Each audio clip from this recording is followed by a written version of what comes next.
Hey guys, so I've already done a video on how to jack up your R36 Passat, so I thought let's give it a go with the MK5 Golf. This is an R32, so video on how to jack up your R32 Golf.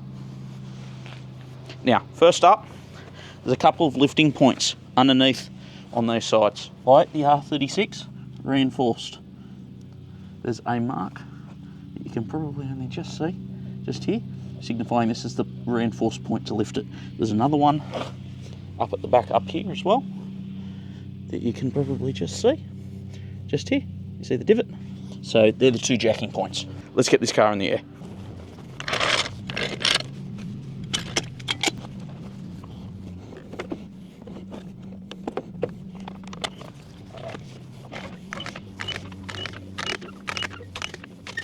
For my jack stand points, I like to,